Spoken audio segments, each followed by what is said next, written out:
Our next speaker, Mr. Ravi Singh, is an IRS officer and is currently posted as Assistant Commissioner Service Tax in Noida. He is a Delhi College of Engineering alumnus and takes keen interest in philosophy, especially Indian philosophy.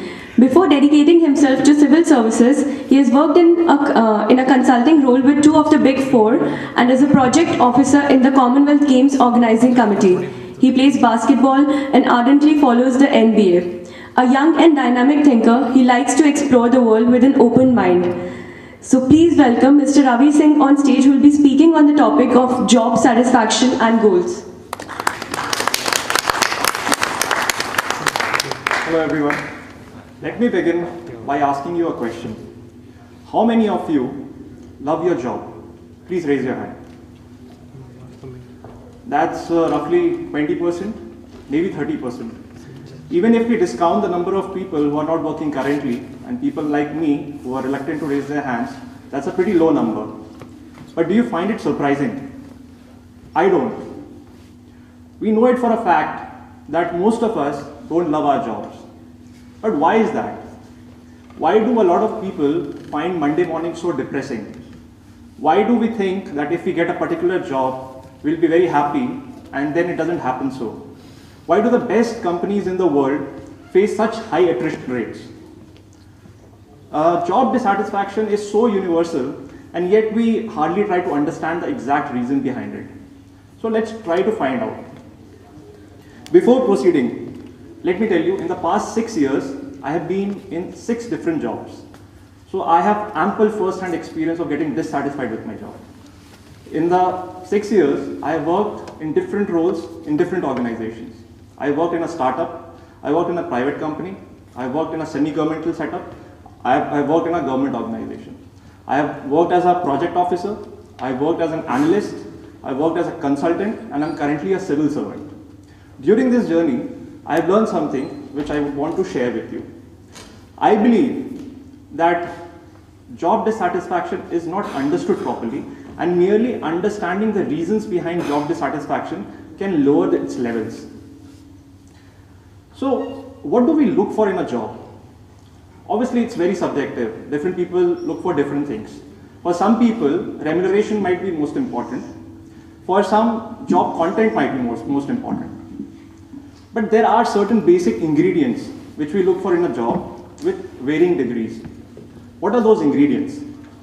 As you can see, this is not an exhaustive list, because I think there cannot be an exhaustive list. You can have a list which is completely different from this, but this will serve our purpose for now. Remuneration, how much you are earning, work-life balance, people you are working with, infrastructure, how much you connect with the organization goal, job content, recognition, variety. Now what we do is, we assign a score between 0 and 10 to each of these parameters based on how we perceive them. So for example, if I feel in my current job my remuneration is low, I'll assign it a score closer to 0, say a 3. Similarly, I give a score to all these parameters. Mind you, these scores are based on perception. These are not absolute scores. They do not have any absolute significance. This is meant only for our analysis. Now, after assigning the scores to all these parameters, for simplicity, I plot them on a chart. This is a spider chart. So as you can see, all the vertices represent the 8 parameters, and the length of the vertex represents the score on that parameter. So longer the vertex, for example, you see the work-life balance vertex is one of the longest because it has one of the highest scores, 8. And the shorter vertices represent smaller scores. Now, after plotting them here, we need to look at 3 special values. Number 1, the lowest value parameter. Lowest value parameter is the parameter with the lowest score. So in this case, as you can see, connect with organization goal has a score of 4. So whoever has made this spider chart, he perceives this parameter as one of the lowest, in fact the lowest in this case, which is 4. The second is the highest value parameter, or HVP. In this case, that is work-life balance, having a score of 8. And finally, total score, which is the sum of all the individual score, which comes out to be 51 in this case. Now, this spider chart would be very handy in analyzing and understanding job dissatisfaction. Now, we look at 3 hypothetical case scenarios to understand how job dissatisfaction works. Scenario 1. Imagine a person Bob working in job 1. He is not satisfied with his job. Why? Because he is not able to connect with the organization's goal. He feels it doesn't relate to the goal of the organization. So he changes his job, goes to job 2, where he is able to connect with the organization goal. He's happy for some time, but here also he becomes dissatisfied. Why? Because he has to work for very long hours and he's not able to strike work-life balance. So he again becomes dissatisfied and starts looking for a new job. Now the spider charts of job 1 and job 2 as made by Bob are presented here. So as you would see, in the spider chart of job 1, he is given the lowest score to connect with organization goal, which is 4. And in job 2, the score is 8 on connect with organization goal. This is pretty intuitive. What we have of less, we try to increase it. But I believe this is only the apparent reason of his dissatisfaction. Had this been the real reason of his dissatisfaction, he would have been satisfied in job 2. So what is the real reason of dissatisfaction?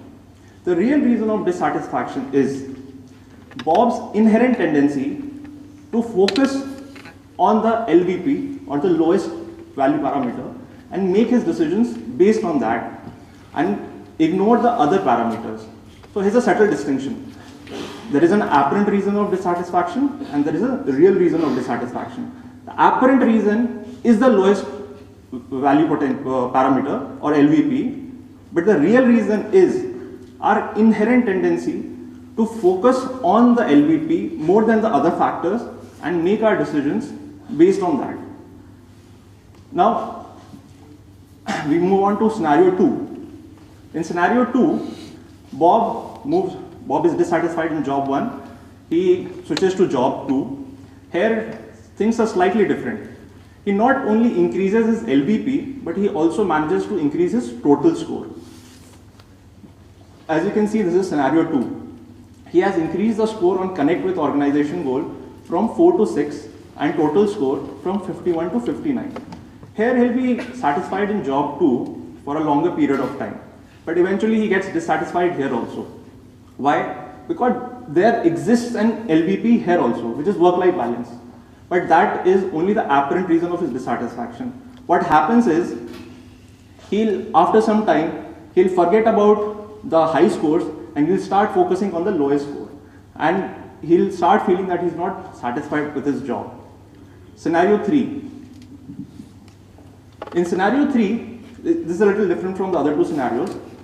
Bob moves to a job where he happens to give a score of 10 to one of those parameters. In this case, job content. Chances are high that job has found his passion. Now this is not as simple as it seems. Giving a score of 10 to any parameter would mean there is no further scope for improvement. So technically you cannot give a score of 10 to remuneration because you can always go for higher remuneration. Similarly, it might not be possible to give a score of 10 to recognition because recognition depends a lot on external factors and thus involves a lot of subjectivity.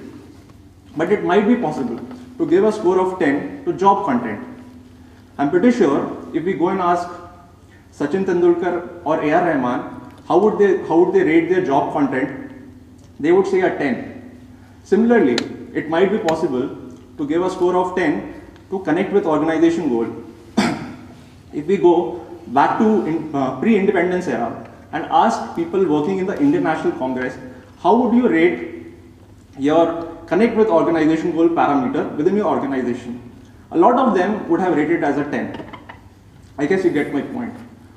Now, we have understood that there is an apparent reason of dissatisfaction and there is a real reason of dissatisfaction. Let us try to delve in a little deeper and try to understand what are the dynamics behind the real reason of dissatisfaction, which is our inherent tendency to focus on the lowest value. This can be explained by a phenomenon called negativity bias. This is a well-accepted, well-researched phenomena in the scientific circles. What it means is, we get disproportionately affected by the negative than by the positive. Consider two scenarios.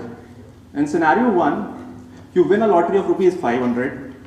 In scenario 2, you lose a bet of rupees 500. You get disproportionately affected by the loss than you feel good about the win. This is most probably an evolutionary phenomenon, because negative feelings help us in making us aware of the dangers and avoiding them. This has been a critical survival skill during our evolution. But today we live in a largely physically secure environment. Those were the days when we were hunters and gatherers and we had a lot of physical dangers, and this skill was very handy. In today's time, the kind of dangers we face are very different. But the pace of change in the last 2000 years or so has been so rapid that our genes have not been able to keep pace with that. Okay, we have understood, tried to understand at least, what is the apparent reason of dissatisfaction and the real reason of dissatisfaction. But how can we lower our dissatisfaction levels? Number one, awareness. As I have shown you, if we are aware of the factors responsible for our dissatisfaction, that itself would lower our dissatisfaction levels. Mind you, that would only be the apparent reason of dissatisfaction. If we make a spider chart and see our lowest value parameter, we would come to know that is the exact reason why we feel so depressed on Monday mornings. Second, making informed decisions. Once we are aware of our apparent reason of dissatisfaction, we should understand the real reason of dissatisfaction, and we should not fall in the unending cycle of moving from one job to another, merely increasing our LVP and not understanding the real reason of dissatisfaction. Number 3, 10 on 10. If we manage to find a job where we give a score of 10 to at least one of the parameters, we might have found our passion. This is easier said than done. In today's time, we see a lot of people talking about how we should devote our time in finding our passion. I know it's not easy, but we should keep trying. Number 4, reprogramming our mind. So as we have seen, the real reason of our dissatisfaction is the negativity bias, which is an evolutionary phenomenon. This is a habit we have developed over thousands of years, and we cannot change it overnight. So we need to reprogram our mind, we need to uncondition our mind so that we focus equally on the negatives and the positives.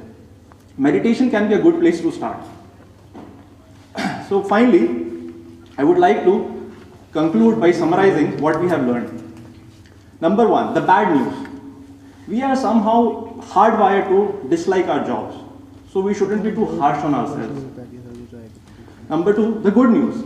It is possible to lower dissatisfaction levels if we understand the reason behind job dissatisfaction. And who knows, in this very life, we woke up on a Monday morning with a lot of enthusiasm, very cheerful, going before office. Thank you.